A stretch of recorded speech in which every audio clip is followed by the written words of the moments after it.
Hello बच्चों, आज हम कक्षा 8 के द्वितीय पाठ कालज्ञो बारहमिहिरा इस पाठ का हम क्या करेंगे, अभ्यास करेंगे। आपकी 8 ग्रेड की जो पुस्तक मिली हुई हैं उस पुस्तकों को भरने का अभ्यास है ये। एक पदेन उत्तरम लिखत, यानी एक पद में उत्तर लिखो। पहला प्रश्न है, वारामिहिरः कुत्र गत्वा खगोल शास्त्रम पठितवान, यानी वारामिहिर ने कहाँ जाकर खगोल शास्त्र को पढ़ा। तो कहाँ जाकर पढ़ा? पाटलिपुत्र नगरम, यानी पाटलिपुत्र नगर में जाकर। ठीक है। दूसरा, कपिथ्यत ग्रामः कुत्र अस्ति, यानी कपिथ्यत गांव जो था वो कहाँ है? उज्जैन्यः निकटे, यानी उज्जैनी के पास, उज्जैन के पास। अपन उज्जैन समझते हैं ना, वही। उसके बाद तीसरा प्रश्न है, पादपः वाल्मीकिश्च अधो भौमिक जल स्थिति प्रदर्शयन्ति इति कस्य कथनमस्ति, यानी पेड़ पौधे और मिट्टी जो होती है वह नीचे की भौमिक जलम स्थिति, भूमि की, भौमिक का मतलब क्या है? भूमि की जल स्थिति बताती है। इति कस्य कथनमस्ति, कस्य यानी किसका कथन है था। तो उत्तर है वाराहमिहिरस्य, यानी वाराहमिहिर का। ठीक है। प्रश्न नंबर 4 है। प्रश्न नंबर 4, वाराहमिहिरः कस्य प्रथमः आचार्यः अस्ति, वाराहमिहिर पहले आचार्य किसके हैं? कस्य माने किसके। तो उसका उत्तर अपन लिखेंगे फलित ज्योतिषस्य, यानी फलित ज्योतिष के। उसके बाद है प्रश्न नंबर 5। अब प्रश्न नंबर जो 5 है, वाराहमिहिरेण विरचितः ग्रंथेषु कस्याः गुणतत्त्वानां प्रतिपादनम् अस्ति, कि वाराहमिहिरेण यानी वाराहमिहिर ने विरचितः माने उनके द्वारा रचे हुए जो ग्रंथ हैं उसमें किस गूढ़ तत्व का प्रतिपादन किया है, यानी कौन सी गूढ़ बात, मुख्य बात जो है वो बताई है। यह प्रश्न नंबर 5 है। अब इसका उत्तर जो है अपने को दिखने में बहुत बड़ा लग रहा है कि कितना बड़ा उत्तर है, हम कैसे याद करेंगे, लेकिन इसको आपको देखकर घबराने की ज़रूरत नहीं है। केवल आपको एक शब्द जो है पूरे प्रश्न में से एक शब्द है कस्यः, इस कस्यः को हटाकर दूसरा शब्द आपको खगोल विद्यायाः, केवल ये लिखना है। बाकी पूरा प्रश्न में जैसा का तैसा लिखा हुआ है, उत्तर में प्रश्न का जैसा का तैसा लिखा हुआ। देखो आप ध्यान से, क्या लिखा है? वाराहमिहिरेण प्रश्न में लिखा है, विरचितः लिखा है, ग्रंथेषु लिखा है। कस्यः की जगह हमने यहाँ पर इस कस्या की जगह पे क्या लिखा है? खगोल विद्या, यानी खगोल विद्या के गुण तत्वों का प्रतिपादन किया। गुण तत्वों का यानी छुपे हुए तत्वों का प्रतिपादन किया। बस पूरा प्रश्न में से केवल खगोल विद्या को आपको ध्यान से याद करना है। ठीक है। इसके बाद है प्रश्न नंबर 5, प्रश्न नंबर 6 सॉरी। प्रश्न नंबर 6 में वाराहमिहिरः कस्य स्थाने, कस्याः स्थाने वैज्ञानिक दृष्टिकोणस्य महत्वं प्रतिपादितवान्, यानी वाराहमिहिर ने किसके स्थान पर वैज्ञानिक दृष्टिकोण के महत्व को प्रतिपादित किया है। किसके स्थान पर किया है? तो यहाँ पे कस्याः शब्द जो है इसको आपको हटा के केवल गता अनुगतिकतायाः, क्या लिखा है? फिर से इसको ध्यान से सुनेंगे। गता अनुगतिकतायाः, यानी वाराहमिहिर ने गता अनुगतिकतायाः स्थाने वैज्ञानिक दृष्टिकोण महत्वम प्रतिपादितवान।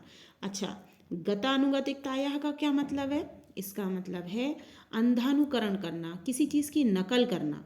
तो वाराहमिहिर ने अंधानुकरण या किसी चीज़ की नकल करने के स्थान पर वैज्ञानिक दृष्टिकोण के महत्व को प्रतिपादित किया है। समझ में आया? इसके बाद है प्रश्न नंबर 7, आदित्य दासः कस्य उपासकः आसीत्, आदित्य दास किसके उपासक थे? तो यहाँ पर केवल आपको कस्य की जगह पे आदित्योपासकः, केवल ये शब्द याद करना है। प्रश्न ये है कि आदित्य दास किसके उपासक थे? आदित्य दासः आदित्योपासकः आसीत्, यानी आदित्य दास आदित्य के उपासक थे। लेकिन ये आदित्य दास कौन थे? ये हम पाठ पढ़ते हैं तो उसमें पता चलता है कि आदित्य दास वराहमिहिर के जनक थे, उनके पिता थे। ठीक है। इसके बाद हम करेंगे प्रश्न नंबर 8। प्रश्न नंबर 8 को करने के लिए पहला उसके देखेंगे प्रश्न को। कस्य संरक्षणे बहुविध कला विज्ञान सांस्कृतिक केंद्रादीनाम संरक्षितानि आसन। यहाँ पर भी ऐसा ही करना है जैसा मैंने आपको बताया था कि कस्य के स्थान पर, किसके स्थान पर? कस्य के स्थान पर केवल आपको लिखना है उज्जैन्याम गुप्त वंशस्य, केवल यही लिखना है। कस्य संरक्षण यानी किसके संरक्षण में, बहुविध कला विज्ञान यानी बहुत सारी कलाएं विज्ञान सांस्कृतिक केंद्र संरक्षित थे यानी संरक्षण में थे, उनकी रक्षा हुई। तो किसके वंश में, गुप्त वंश में। गुप्त वंश कहाँ का था, उज्जैन का। तो उज्जैनी के गुप्त वंश के संरक्षण में पूरा प्रश्न में से लिखना है, बहुविध कला विज्ञान सांस्कृतिक केंद्र आदिनी संरक्षितानि आसन। यानी आपको जो है केवल उज्जैन्याम गुप्त वंशस अकेला याद करना है, बाकी पूरा प्रश्न में से देखना है। ठीक है। अब इसके बाद अगला है अपना बड़े उत्तर है, इसमें दीर्घ उत्तर लिखत यानी बड़े उत्तर लिखना है। वारामिहिरस्य ज्योतिष क्षेत्रे योगदानम लिखत। अब ये जो इतने बड़ा उत्तर है, इतना तो आपको परीक्षा में आएगा नहीं, तो आपको ये क्यों दिया है कि आप किताब में से किस तरह से अपनी बुद्धि के अनुसार छांट कर या ढूंढ कर लिख सकते हैं, उसी हिसाब से ये प्रश्न है। इतना बड़ा प्रश्न उत्तर नहीं आता है, तो केवल आप उसी दृष्टिकोण से इसको देखें। वराहमिहिरस्य ज्योतिष क्षेत्र यानी वराहमिहिर का ज्योतिष क्षेत्र में क्या योगदान था, तो उन्होंने ग्रह नक्षत्र प्रभावित आश्रितम फलित ज्योतिषम नाम शास्त्रम तस्य प्रतिपाद्य विषयो अभवत। यानी वराहमिहिर का ग्रह नक्षत्र से प्रभावित फलित ज्योतिष शास्त्र का जो था प्रतिपाद्य यानी प्रिय विषय था उनका। तेन कृता काल गणना प्रामाणिकी अस्ति, उनके द्वारा की गई काल की गणना यानी समय की गणना जो थी वो कैसी थी, प्रामाणिकी थी। भारते फलित ज्योतिषस्य प्रथमा आचार्य वराहमिहिरा एव अस्ति। भारत में फलित ज्योतिष के प्रथम आचार्य कौन थे, वराहमिहिर हैं। ठीक है, इस तरह से ये हो गया। अब लास्ट क्वेश्चन है अपना आखिरी प्रश्न नंबर 10। कालज्ञो वराहमिहिरः इत्यस्मिन् पाठे समागतान् षष्ठी विभक्ति युक्तान् पदान् चित्वा लिखत। यानी ये जो पाठ है, इस पाठ में षष्ठी विभक्ति से युक्त जो पद हैं उनको छांट कर लिखना है अपने को। उदाहरण के लिए यहाँ पे एक दिया हुआ है सूर्यस्य, उसी तरह से मैंने भी कुछ शब्द यहाँ लिखे हैं, बाकी आप भी ढूंढ कर लिख सकते हैं। तस्य वराहमिहिरस्य गुप्त वंशस्य फलित ज्योतिषस्य चंद्रस्य इत्यादि।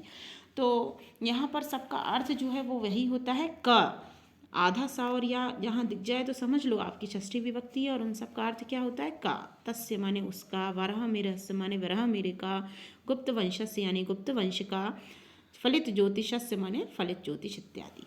इस तरह से यह हमारा पाठ पूरा हुआ। आशा है आपको वीडियो पसंद आया होगा। Thank you. लाइक और सब्सक्राइब जरूर करें।